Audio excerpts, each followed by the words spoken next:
Con esta idea de que todo mundo es traducción, voy a plantear como dos maneras diferentes en las que he trabajado la idea de la traducción, particularmente en los dos libros que tengo publicados. El primero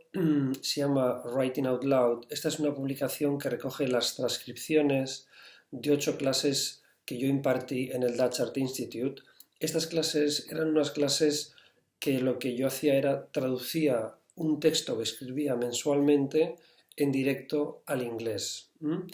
traducido por otra persona. Entonces, lo que me interesaba de este proyecto es que necesitaba o sea, que me servía este tema de la traducción como una estrategia para distanciarme de la escritura y de este modo también liberarme de cualquier sometimiento a la forma. De modo que mediante una aproximación más bien performativa, lo que hacía era como considerar el texto como notación, como un material que iba a ser activable, como si fuera una partitura para una acción que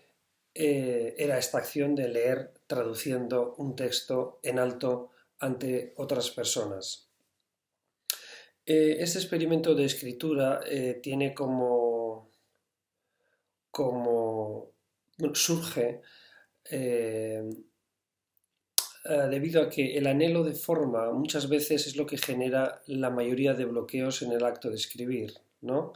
Entonces, si definía técnicamente la escritura como notación, esto me permitía concentrarme en los contenidos, exclusivamente en lo que quería decir, sin aparentemente considerar la forma. Y además, escribir pensando en el efecto que cada frase podía provocar al ser traducida en directo, es decir, que muchas veces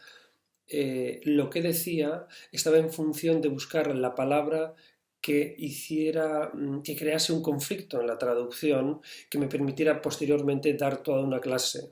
Por ejemplo, el caso más simple es que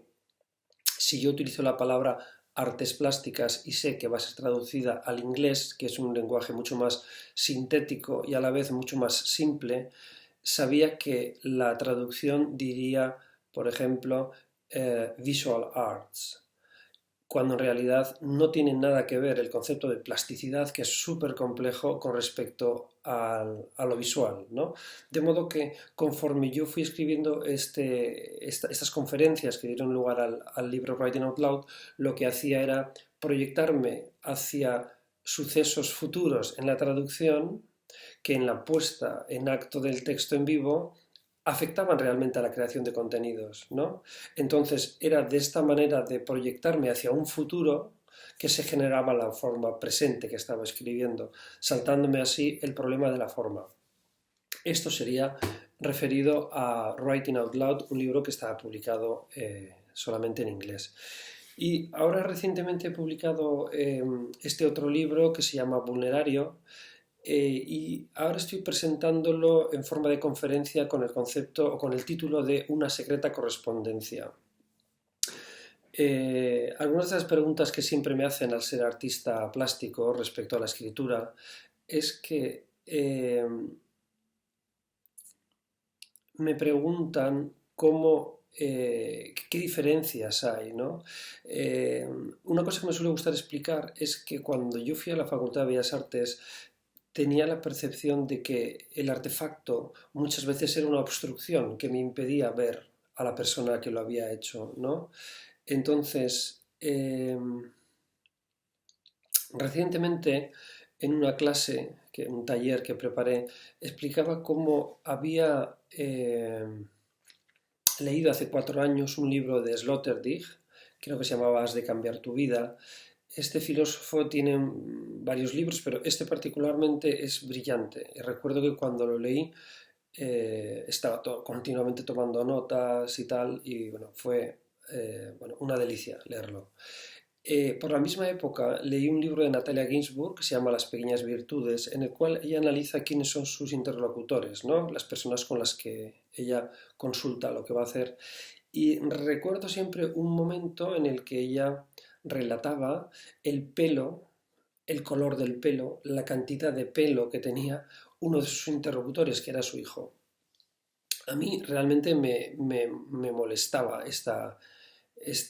necesidad suya de subjetiva, vamos a decir, o personal, de tener que darme tantas explicaciones que a mí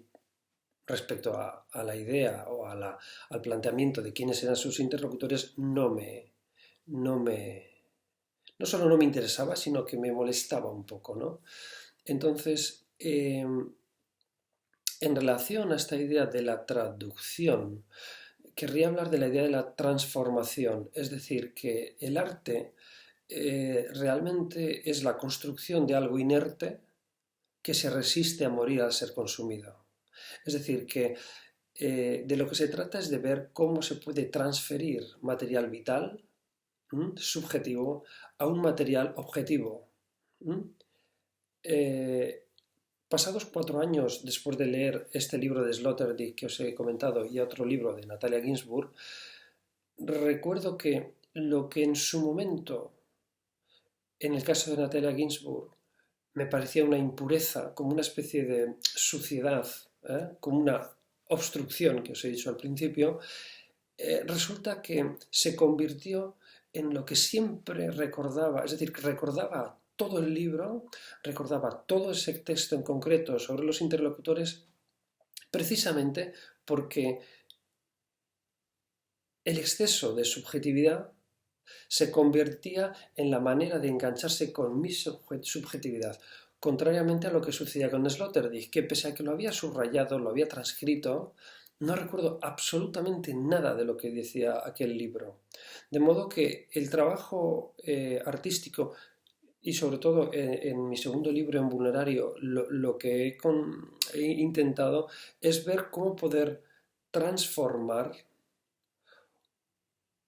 un elemento de intermediación que es el libro, creando una correspondencia entre lo que yo, como la persona que ha necesitado escribirlo, necesitaba transferir a ese material y al mismo tiempo ver cómo reorganizar eso para que cualquier otra persona que no es la persona que lo ha escrito pueda encontrarse, de manera que se puedan como el libro convertir en el vínculo o en el medio que puede llegar a vincular esos dos mundos, ¿no? De ahí esta idea de la secreta correspondencia. Y ya no sé cuánto tiempo llevo hablando, pero para terminar,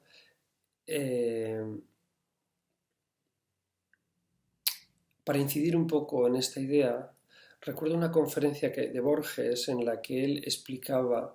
que cuando Hamlet está a punto de morir, lo que Shakespeare pone en su boca es el resto es silencio, and the rest is silence, ¿no? Pero Borges dice que le parece una escritura un poco florida y un poco falsa, ¿no? Y que aunque ama a Shakespeare, dice que evidentemente aunque Hamlet era un dandy y le pegaba de poder decir eso, le parecía que era una escritura un poco artificiosa. Sin embargo, en el caso, él lo contrapone al Quijote de Cervantes, y entonces lo que nos cuenta es como cuando Cervantes va a dar muerte a Don Quijote, es decir, se va a despedir ya de un personaje con el que lleva mucho tiempo conviviendo, lo que escribe es algo así como el cual, entre suspiros y lágrimas de quienes lo rodeaban,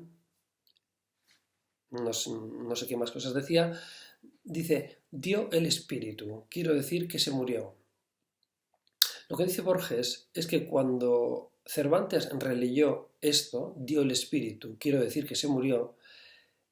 probablemente sintió que esa frase no estaba a la altura de lo que se esperaba de él. Y sin embargo, también debió notar que se había producido un milagro. Lo que dice Borges es que en esa manera de dio el espíritu, quiero decir que se murió, de algún modo todos sentimos que Cervantes lo lamenta mucho, que Cervantes está tan triste como nosotros porque Don Quijote muere. Y por eso se le puede perdonar, supuestamente, según Borges, una oración imperfecta, una oración tentativa, que en realidad no es una oración ni imperfecta ni tentativa, sino que es un resquicio a través del cual podemos ver lo que él sentía. De modo que de lo que se trata cuando hacemos un libro, cuando hacemos una obra, eh, es de conseguir que lo que podría ser, que el material que podría ser una obstrucción, se convierta, se transforme en el intersticio por el cual dos subjetividades que viven incluso en tiempos diferentes se puedan encontrar. La diferencia para mí entre los dos libros que he elegido para hablar del tema de la traducción es que en Writing Out Loud, mi primer libro, es un texto de divulgación, donde se habla de arte, de modo que la traducción es la que ha permitido generar el material. Sin embargo, Vulnerario lo considero más una obra, no tanto algo de divulgación, sino que tiene esta especie de voluntad de conseguir una forma que tenga unas fisuras por las cuales quien lo vaya a utilizar pueda quedarse enganchado a una subjetividad que es la que ha dado forma al libro.